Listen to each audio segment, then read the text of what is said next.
बांगलादेशात शेख हसीना यांची सत्ता उलथवून लावल्यानंतर झालेल्या सत्तांतरातील नेते अति उजव्या बाजूने झुकल्याचे दिसून येत असून एकूणच अमेरिकेसारख्या साम्राज्यवादी व भांडवली बलाढ्य राष्ट्राची नवीन स्थापना झालेल्या सरकारला समर्थन असल्याचे बोलले जात आहे। याचा परिणाम म्हणून तेथील काही असंतुष्ट वर्गाने दंगली व हल्ले करण्याचा कट चालवला असून यात अल्पसंख्याक मुख्यतः हिंदूंवर हल्ले चालू आहेत। त्यामुळे तेथील अल्पसंख्याक मदतीची हाक देत आहेत।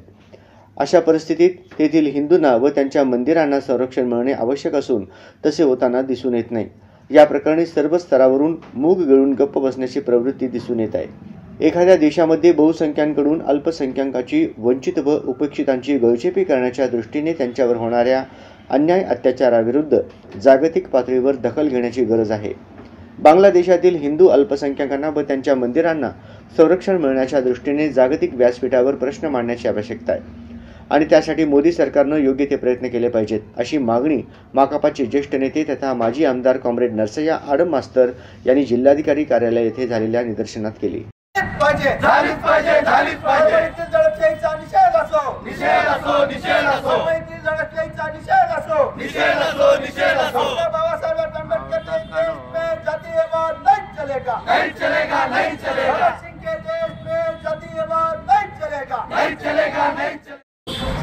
देशाच्या पंतप्रधानाला आमची विनंती आहे, आम्ही मेल करून त्यांना विनंती करत आहे, राष्ट्रपतीला विनंती करत आहे, काही करा, इथं अस्थायी सरकार आहे, त्या अस्थायी सरकार लष्कराने उभं केलेली कटपुतली सरकार आहे।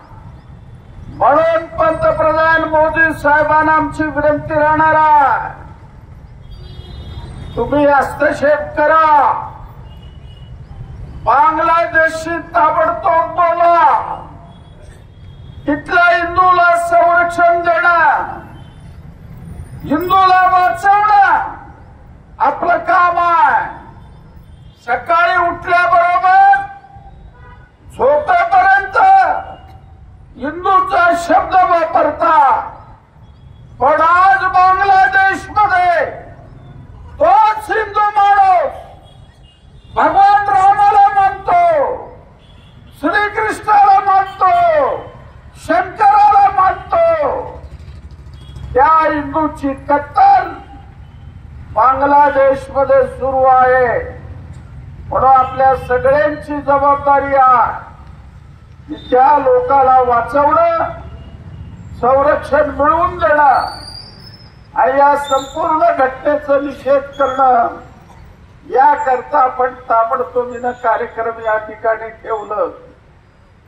दुसरी घटना करत असताना तो पकडला जातो, मनोविकृत व्यक्ती असतो आणि त्याच्यानंतर त्याला ताब्यात घेऊन ताबडतोबीनं जनतेसमोर ते आणलं पाहिजे, जनतेला विश्वासात घेतलं पाहिजे। परंतु त्याची वाच्यता न करता त्याच्या संबंधी राजकारण करण्याचा प्रयत्न होतोय आणि त्या ठिकाणी बाबासाहेबांच्या पुतळ्यासमोरील घटनेची प्रतिकृतीचं नुकसान झालं हे माहीत झाल्यानंतर तेथील आंबेडकरी जनता ज्या वेळेला त्याचा निषेध करायला रस्त्यावर येते त्यांना बेछूट लाठीमार करण्यात येतो, प्रचंड मारहाण केली जाते आणि फक्त मारहाण केली जात नाही तर त्यांचं कोम्बिंग ऑपरेशन करून 500 पेक्षा जास्त लोकांवर गुन्हे नोंदवण्यात आलेले।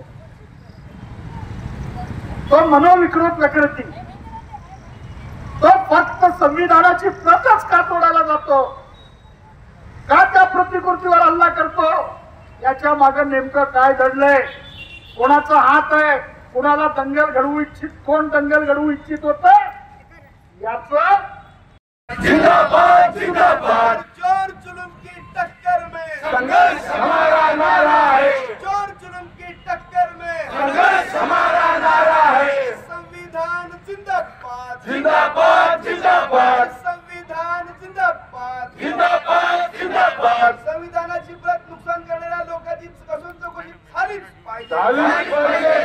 पाहिजे, दोषीवर कडक कारवाई झालीच पाहिजे।